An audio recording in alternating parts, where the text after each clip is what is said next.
کیوں ہماری دعائیں اٹکی ہوئی ہیں؟ کیا ہم باغی لوگ ہیں؟ ہم باغی مسلمان ہیں۔ شام پہ پہلا اٹیک ہوا، عمر بن عاص رضی اللہ تعالیٰ عنہ 8,000 کا لشکر، ان کو روم کو خبر ہو گئی تھی تو انہوں نے 1,00,000 کا لشکر بھیج دیا تھا۔ جرجیس اس کا سالار تھا، رومن بادشاہ کا بھائی، تو وہ 8,000 1,00,000 ان کو گھیرے میں لے گئے۔ تو حضرت واصلہ رضی اللہ تعالیٰ عنہ اس جنگ میں شریک ہیں۔ وہ کہتے ہیں کہ ہمیں یقین ہو گیا آج ہماری قبریں یہاں بنے گی، اور عرب کی عادت تھی جنگ میں شعر پڑھتے تھے ابھارنے کے لیے، لیکن حضرت واصلہ فرماتے ہیں اس دن ہمیں شعر بھول گئے، ہماری زبان پہ ایک لفظ تھا، یا رب محمد انصر امت محمد، اے رب محمد امت محمد کی مدد فرما۔ کہیں ہماری زبان پر تھا، تلوار ہاتھ سے چل گئی تھی، زبان اللہ کو پکار رہی تھی۔ حضرت عبداللہ بن عمر، حضرت عمر کے بیٹے بھی جنگ میں شریک ہیں، فرماتے ہیں جب سورج ڈھلا تو ہم بار بار آسمان کو دیکھ رہے تھے، میں نے جب اوپر نگاہ دوڑائی تو میں نے دیکھا انفرجت فی السماء فرجۃ، آسمان کا دروازہ کھل گیا، وخرجت منہا خیول شہب، اور اس سے شہابی رنگ کے گھوڑے اور ان کے اوپر سوار، ان کے سروں پہ سفید پگڑیاں، اور سب سے آگے ایک سوار تھا جس کے ہاتھ میں لمبا نیزہ تھا، وہاں سے پکار رہا تھا ابشروا یا امت محمد، اے امت محمد تمہیں بشارت، قد اتاکم اللہ بالنصر، اللہ تمہاری مدد کو آ گیا۔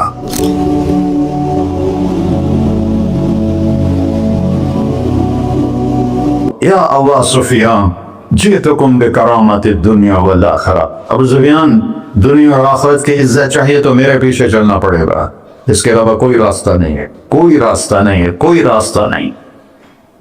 ایک ہی طریقہ باقی ہے، ایک ہی راستہ باقی ہے، وہ ہے محمد رسول اللہ۔ لا یؤمنون حتی یحکموک فیما شجر بینہم، اپنے ہر معاملے میں جب میرے نبی آپ کو فالو کریں گے تو میں ان کا بن جاؤں گا، یہ میرے بن جائیں گے، یہ مانگیں گے میں دوں گا، یہ سوال کریں گے میں پورا کروں گا، یہ مدد مانگیں گے میں مدد کروں گا۔ کیوں ہماری دعائیں اٹکی ہوئی ہیں؟ کیا ہم باغی لوگ ہیں؟ ہم باغی مسلمان ہیں، ہم باغی مسلمان ہیں۔ شام پہ پہلا اٹیک ہوا، عمر بن عاص رضی اللہ تعالیٰ عنہ 8,000 کا لشکر، ان کو روم کو خبر ہو گئی تھی تو انہوں نے 1,00,000 کا لشکر بھیج دیا تھا۔ جرجیس اس کا سالار تھا، رومن بادشاہ کا بھائی، تو وہ 8,000 1,00,000 ان کو گھیرے میں لے گئے۔ تو حضرت واصلہ رضی اللہ تعالیٰ عنہ اس جنگ میں شریک ہیں۔ وہ کہتے ہیں کہ ہمیں یقین ہو گیا آج ہماری قبریں یہاں بنے گی، اور عرب کی عادت تھی جنگ میں شعر پڑھتے تھے ابھارنے کے لیے، لیکن حضرت واصلہ فرماتے ہیں اس دن ہمیں شعر بھول گئے، ہماری زبان پہ ایک لفظ تھا، یا رب محمد انصر امت محمد، اے رب محمد امت محمد کی مدد فرما۔ کہیں ہماری زبان پر تھا، تلوار ہاتھ سے چل گئی تھی، زبان اللہ کو پکار رہی تھی۔ حضرت عبداللہ بن عمر، حضرت عمر کے بیٹے بھی جنگ میں شریک ہیں، فرماتے ہیں جب سورج ڈھلا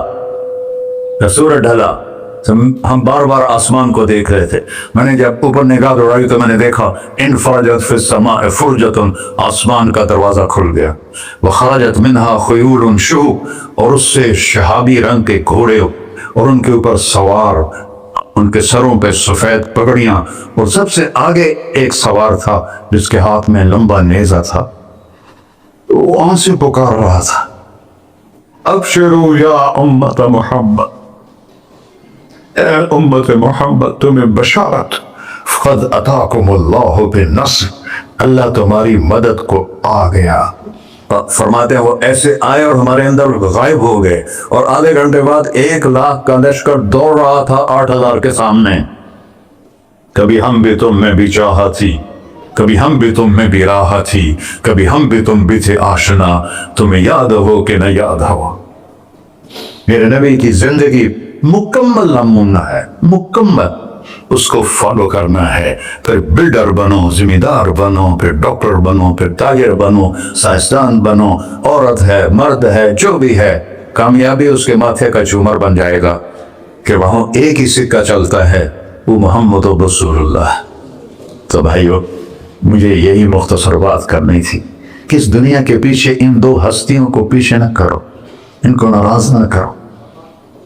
یزید نے اہل بیت کا خون کیا، اور اتنا بڑا واقعہ ہے کربلا کہ دنیا کی تاریخ میں نہ پہلے کبھی ہوا نہ بعد میں کہ رسول کی نسل کے 18 نوجوان ذبح کر دیے جائیں۔ یزید 90 لاکھ مربع میل پہ حکومت، 90 لاکھ مربع میل، 42 سال کی عمر میں مر گیا۔ اس کا بیٹا معاویہ بن یزید رحمت اللہ علیہ 22 سال کی عمر میں تخت پر بیٹھا۔ باپ نے 3 بر اعظم میں حکومت پھیلائی ہوئی ہے، دادا نے پھیلائی تھی، باپ نے اس کو بڑھایا۔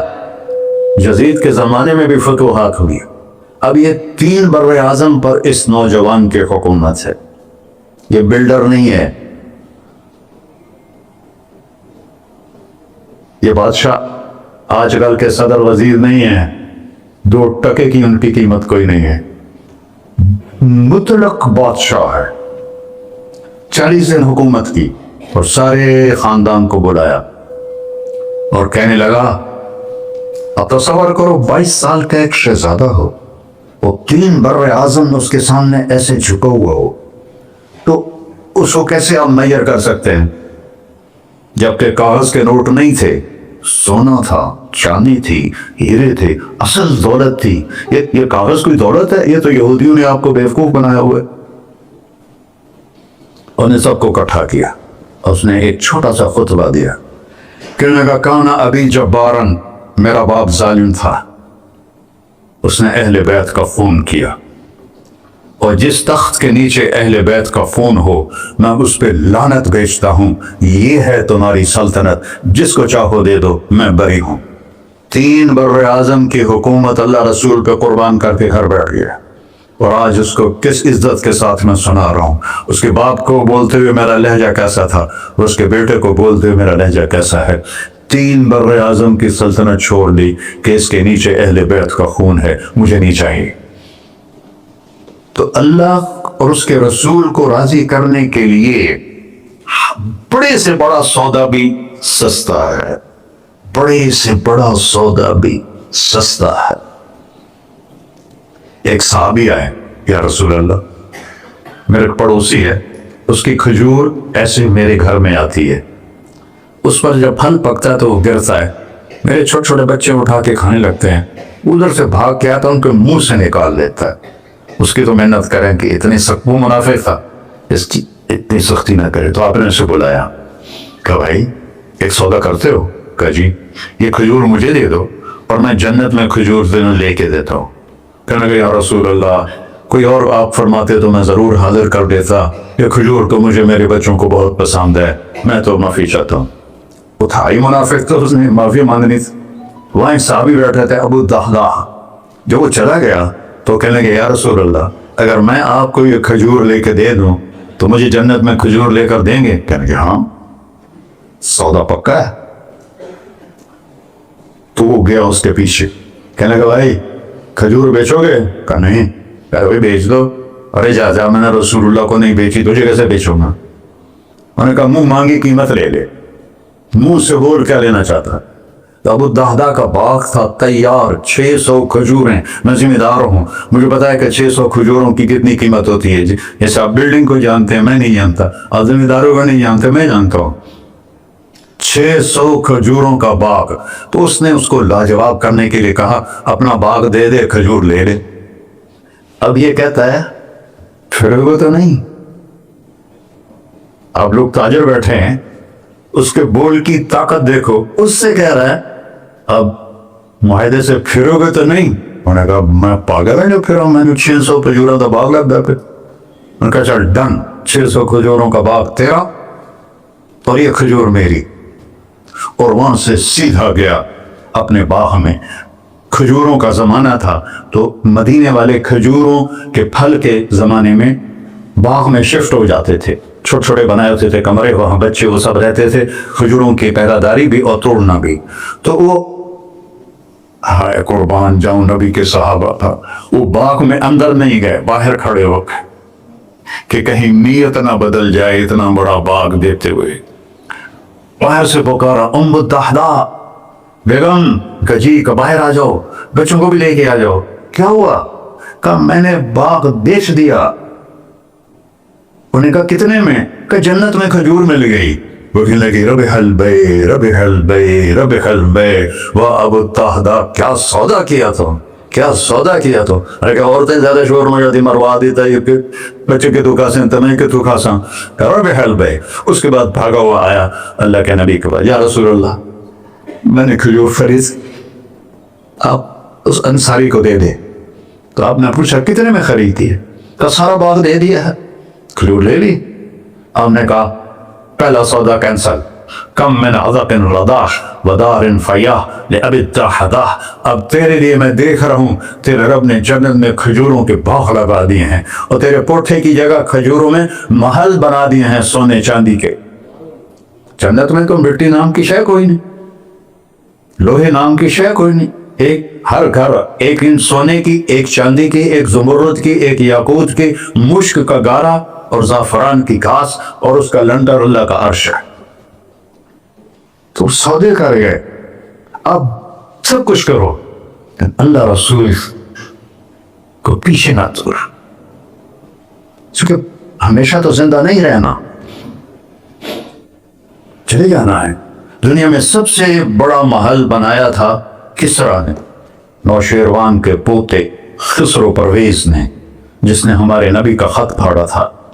40,000 پلرز پر وہ گھر تھا۔ آپ لوگ بلڈر اور سکوائر فٹ لگاؤ، 40,000 ستونوں پر وہ گھر کھڑا تھا، اور اس کے اوپر سارا سونا ہیرے جواہر 40,000 پلر پر تھے، اور اس کے 500 بڑے بڑے گنبد تھے، اور سب سے بڑے گنبد میں 1,000 سونے کے فانوس تھے، اور اس میں ایک رات میں 9 من تیل جل جاتا تھا، صرف ایک رات کے لیے اس کو، اور 3,000 باندیاں تھیں، 6,000 نوکر تھے صفائی کے لیے، 12,000 سپاہی تھے اس کی حفاظت کے لیے، لیکن وہ چند سال بھی نہ رہ سکا کہ پلٹا کھایا حالات نے، اور رومن امپائر کیسر نے آ کر اسے شکست دی نینوا میں۔ ہمارے نبی کے خط پھاڑنے کے بعد آپ نے فرمایا تھا کسریٰ نے اپنا ملک پھاڑ دیا، تو وہ آیا، کو شکست کھائی کسریٰ نے اور بھاگ گیا، اس نے سارے محل کو آگ لگایا، مٹی کا ڈھیر بنایا، اور مسلمانوں میں سب سے بڑا محل بنایا اندلس کے بادشاہ عبد الرحمن نے الثالث نے، 4,316 پلر پر تھا وہ گھر، اور پورے یورپ میں اس کی دھاک تھی، ہر طرف سے ہیرے آ رہے ہیں، موتی آ رہے ہیں، جواہر آ رہے ہیں، پورے پلر، پوری چھت سونے سے بنی تھی، اور پورے پلروں پر ہیرے جواہرات تھے، اور باہر ایک بڑا تالاب تھا، کس کا؟ پارے کا، پانی کا نہیں، پارے کا۔ اس میں کیا کرشمہ تھا؟ اس کو اس اینگل سے انجینئرز نے بنایا تھا کہ سورج کی شعائیں جب پارے پر پڑتی تھیں تو پارا تو ہلتا ہے، کھڑا نہیں رہتا، تو شعائیں ایسے ایسے ڈانس کرتے کرتے کرتے محل پہ پڑتی تھیں، تو لگتا تھا پورا محل رقص کر رہا ہے۔ اب میں وہاں گیا تو ایک کوٹھے کے سوا وہاں کچھ بھی نہیں تھا، وہ بھی کوٹھے کی چھت نیچے گری ہوئی تھی۔ تو آپ لوگوں کو دیکھو، ہمارے نبی پہ قربان جائے، انہوں نے ہمیں کیسی پیاری زندگی دی۔ وضو سے پہلے ایک دعا سکھائی ہمارے نبی نے، ہم 5 دفعہ تو کم از کم کرتے ہیں وضو، کہ اللہم اغفر لی ذنبی ووسع لی فی داری وبارک لی فی رزقی، دنیا بھی جوڑ دی آخرت بھی، یار میرے کو معاف فرما، مجھے بڑا گھر دے، مجھے کھلا گھر دے، مجھے کھلا گھر دے، اور میرے رزق میں برکت دے۔ کھلا گھر اللہ کی نعمت ہے، آپ لوگوں کو میسر کر رہے ہیں، سہولت ہے، آپ کو اجر ملے گا اگر اس میں جھوٹ نہ ہو، سود نہ ہو، کھوٹ نہ ہو، ہیرا پھیری نہ ہو، وعدہ خلافی نہ ہو، تو یہی آپ کی جنت کا راستہ ہے۔ تو اللہ رسول سے صلح کر لو بھائیو، بس میری اتنی گزارش۔ اور آخر میں ایک حدیث سناتا ہوں، 10 لاکھ حدیثیں ہیں میرے نبی کی، ایک سناتا ہوں، ساری کور ہو جائیں گی۔ ایک تو ہے فرض، نماز نہیں چھوڑنا، روزہ نہیں چھوڑنا، زکوٰۃ نہیں چھوڑنا، حج فرض ہے نہیں چھوڑنا۔ اس کے بعد میرے نبی نے کہا 4 چیزیں مجھ سے لے لو، 5 میں نہیں کہیں، کہ 4 باتیں مجھ سے لے لو، صرف 4 باتیں مجھ سے لے لو، دنیا بھی تمہاری ہے، آخرت بھی تمہاری۔ سبحان اللہ۔ اور اس سے زیادہ کیا آسانی دے میرا نبی، اتنے 100 نفل پڑھو ہوتے، اتنے عمرے کرو ہوتے، اتنے حج کرو ہوتے، اتنی تجدید بڑھو ہوتا، سارے مر گئے سے، کہ 4 باتیں لے لو۔ دنیا میں بھی مزہ رہے گا آخرت میں۔ پہلی بات کیا ہے؟ صدق و حدیث، ہر معاملے میں سچ بولنا، جھوٹ نہ بول۔ ایک صحابی نے پوچھا یا رسول اللہ مسلمان بزدل ہو سکتا ہے؟ آپ نے کہا کنجوس ہو سکتا ہے؟ آپ نے کہا جھوٹ بول سکتا ہے؟ کہ نہیں، جھوٹ نہیں بول سکتا، سچ بولے، سچ کی قیمت ادا کرو۔ حفظ و امانت، کسی کو دھوکا نہ، چیز کوئی اور ہو، دکھا کوئی اور رہے ہو، میٹیریل کوئی اور ہے، بتا کوئی اور رہے ہو۔ حفظ و امانت، دیانتداری سے کام کرو، کسی کو دھوکا نہ دو۔ آپ نے فرمایا میں اپنے امتی سے ہر گناہ کی توقع رکھتا ہوں، بشر ہے بیچارہ لیکن میرا امت یہ تو دو نہیں کرے۔ واہ یا رسول اللہ، آپ نے کیا چاہا اور ہم نے کیا کیا؟ کہ دو کام نہیں کرے گا، ایک جھوٹ کبھی نہیں بولے گا، ایک دھوکا کبھی نہیں دے گا۔ اور سب میں تو 100 ملک پھرا ہوں، مسلمان جھوٹ اور دھوکے میں پھنسے پڑے، غرق ہوئے پڑے، چاہے عربی ہیں چاہے غیر عربی ہیں، مالدار ہیں فقیر ہیں، اس گندگی میں سب ڈوبے ہوئے۔ تو صدق و حدیث، سچ بولو، حفظ و امانت، دھوکہ نہیں دیا۔ تیسری کیا ہے؟ حسن خلیقت، اخلاق اچھے کر، اخلاق اچھے کر۔ اور اخلاق اچھے کرنے کے لیے ایک کام کر لی، اس کو تالا لگا، صرف ایک کام، اس سے کوئی گالی نہ نکلے، جھوٹ نہ نکلے، غیبت نہ نکلے، طنز نہ نکلے، بے عزت نہ کرو۔ عام طور پر ہمارے ماحول میں نوکروں کو بہت ڈانٹ ڈپٹ ہوتی ہے، اس کو قابو میں رکھو۔ سوچو اسی جگہ میں ہوتا نوکر تو میں یہ پسند کرتا۔ اپنے اخلاق کی چابی ہے زبان کا میٹھا بول، اور خاص طور پر والدین کے ساتھ، اور سب سے زیادہ اہم بیوی کے ساتھ۔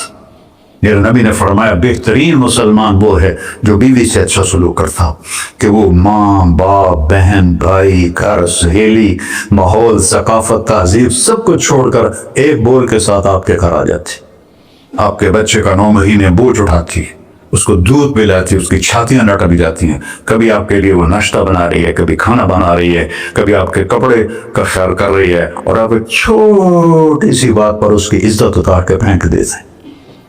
تو میرے نبی نے فرمایا سب سے بہترین مسلمان وہ ہے جو بیوی کے ساتھ حسن سلوک کرتا ہو۔ پھر ہم نے کہا اور میرا سلوک اپنی بیویوں سے سب سے زیادہ اچھا ہے۔ اظہار محبت کرو، ماں سے باپ سے اولاد سے بیوی سے، اظہار بہت ضروری ہے۔ پریزنٹیشن اظہار ہی تو تھا، یہ اظہار نہ ہو تو پتہ کیسے چلے؟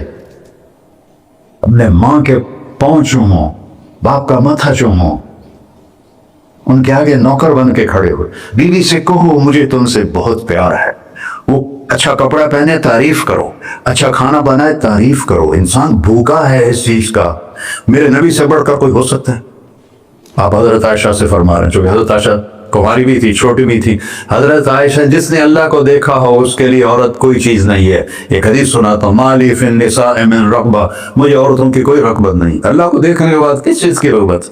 ہم نے کہا عائشہ انہو لیہون علی الموت ان اریتک زوجتی فی الجنہ، عائشہ جب سے مجھے پتا چلا ہے نا تو جنت میں میری بیوی ہے تو مجھے تو موت ہی اچھی لگنے لگ گئی۔ یہ اظہار محبت ہمیں سکھایا اپنے بچوں کے ساتھ بھی۔ میرے بچے بڑے ہو گئے لیکن میں نے ایسا گلے لگاتا ہوں جیسے یہ چھوٹے بچے، کہ یہ محبت ٹرانسفر ہوتی ہے، ہم اظہار نہیں کر سکتے۔ تو بچوں پر اپنی رائے مسلط نہ کہو، کہ وہ بڑے ہو جائیں تو شریعت نے ان کو حق دیا ہے، اس سے آپ کا گھر خوبصورت بن جائے گا۔ یہ میرے نبی کی پیاری زندگی کے چند صفحات میں نے آپ کے سامنے پیش کیے ہیں، تو طویل داستان ہے، سناتے سناتے عمر بھی بیت جائے تو ایک ذرہ بھی ادا نہ ہوگا، لیکن خلاصتاً میں نے آپ سے عرض کر دیا، صدق و حدیث، حفظ و امانت، حسن و خلیقت، سچائی، دیانتداری، اخلاق، اور چوتھا اور آخری عفت فی طعمت، رزق حلال کماؤ، رزق حلال کماؤ۔ من امسا قالنا بعمل یدہ امسا مغفورا لہ، مسلم شریف کی حدیث ہے، جو صبح سے شام تک اپنے دنیا کے کاموں میں حلال اور رزق کی تلاش میں تھک کے گھر جاتا ہے، اس کے اس دن کے سارے گناہ معاف ہو جاتے۔ کتنا بڑا عمل ہے رزق حلال، بندگی بن جاتا ہے. آپ نے صحابی کو دیکھا, ان کے ہاتھوں پہ چھالے نہیں, وہ جو مزدوروں کے نشان ہوتے ہیں کئی چلا چلا کے, وہ تھے. تو آپ نے ان سے پوچھا, سعد یہ کیا ہے؟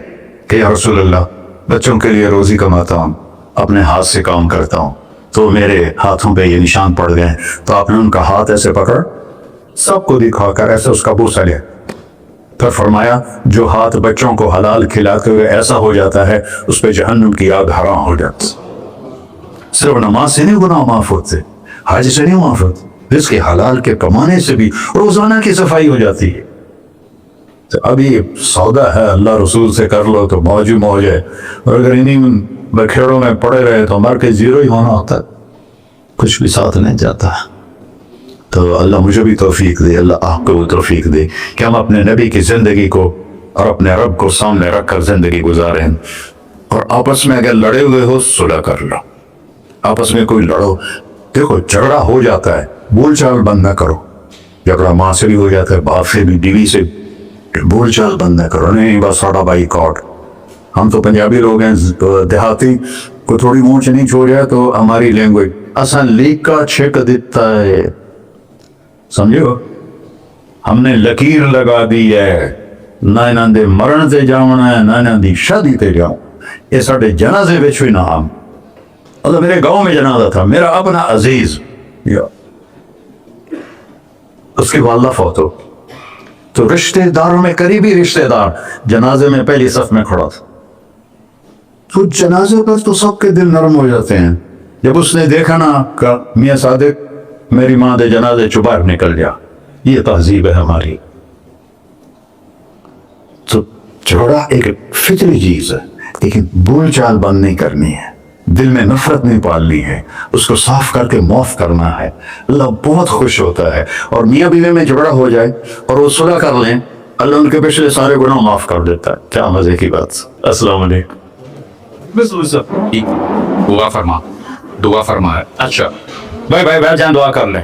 انت اہلہ وصلی علی محمد کما انت اہلہ وفعل بنا ما انت اہلہ انک اہل التقوی و اہل المغفرہ. یا تا یہ سارے دوست احباب تیری محبت میں آئے ہیں, ہم سب نے تیرے نام کو زندہ کیا ہے. ہماری یہ محفل قبول فرما اور ہماری یہ مجلس قبول فرما. اور یا اللہ جو کچھ کہا ہے اس کے مطابق ہماری زندگی بنا دے.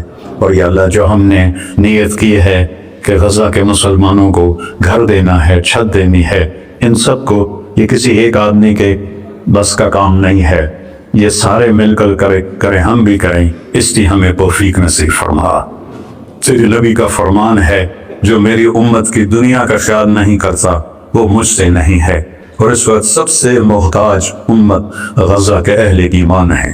سو یا اللہ ان سارے بھائیوں کو ہمت دے, توفیق دے, ہمیں وہاں تک پہنچانے کا وسیلہ تو نے بنایا ہوا ہے, ہمیں یہ امانتیں ان تک پہنچانے کی توفیق دے. ان کے کاموں میں برکت دے, ان کے قرضوں کو اتار دے, ان کو سود سے بچا دے, ان کو دیانتداری نصیب فرما, شفافیت نصیب فرما, مرتے وقت ہم سب کو کلمہ نصیب فرما. وصلی اللہ علی نبی الکریم. میرے نبی کے پردادا حضرت ہاشم بن عبد مناف کو غزہ میں دفن ہے, اور اس ملک میں عیسیٰ علیہ السلام, موسیٰ علیہ السلام, ہارون علیہ السلام, زکریا علیہ السلام, یحییٰ علیہ السلام, داؤد علیہ السلام, سلیمان علیہ السلام, اتنے نبی اس مٹی میں دفن ہیں. تو اللہ کو ہمت دے, کھل کر خرچ کریں, اللہ واپس کرتا ہے.